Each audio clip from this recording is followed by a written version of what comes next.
Hello, baby Bam Bumkin here. Well, most of you that are familiar with my videos in any which way or form know and realize that I am actually a Mormon, and that I am a member of the Mormon Church. I wanted to expand a little bit on my whole being Mormon thing, and the fact that I'm a Mormon and a member of the Latter-day Order of Amen, the true and living Church of the Morning Stars. And we are, you know, the FLDS happens to be in the news a lot lately because the federal government just barely cracked down on their compound, what they call a compound, which is actually their temple out there. And, you know, I talked last time about that the LOA didn't believe in polygamy. We believe in polyandry and polyamory. That means several or many, and literally amor, as in love, so many lovers.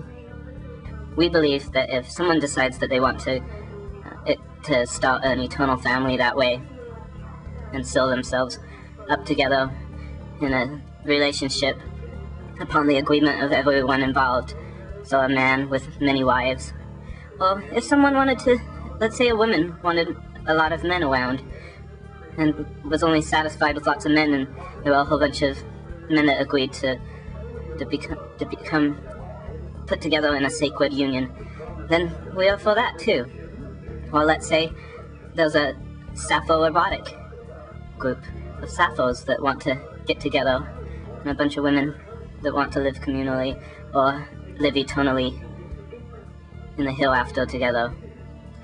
This can be actually done between friends, really close friends, best friends. It doesn't have necessarily anything to do with sexual things. It's really, you could seal yourself up among your friends and your family, among your loved ones. I've known people in the LOA that have even sealed their pets with them for time and all eternity. It's no different than having baptism for the dead, or where we seal the dead upon us so that we'll be able to be with them in our own kingdoms in the hereafter when we become gods, goddesses, priests and priestesses of our own kingdoms. So that's just kind of my expansion on that.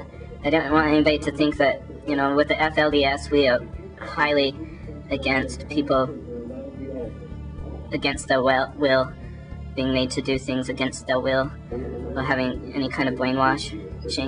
We actually believe that that's the true evil, is when you no longer have a choice.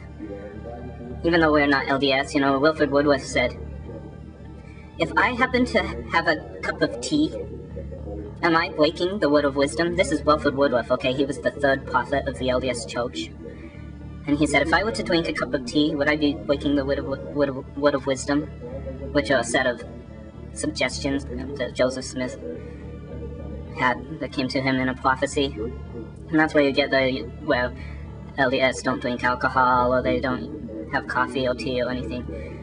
And what Wilford's answer was to that was, no, I'm not breaking the word of wisdom, which it says in there that you should abstain from drinking tea and hot drinks, which, you know, hot chocolate could be put in that category because it just says hot drinks. It doesn't say anything about caffeinated drinks at all. Caffeine isn't really the issue.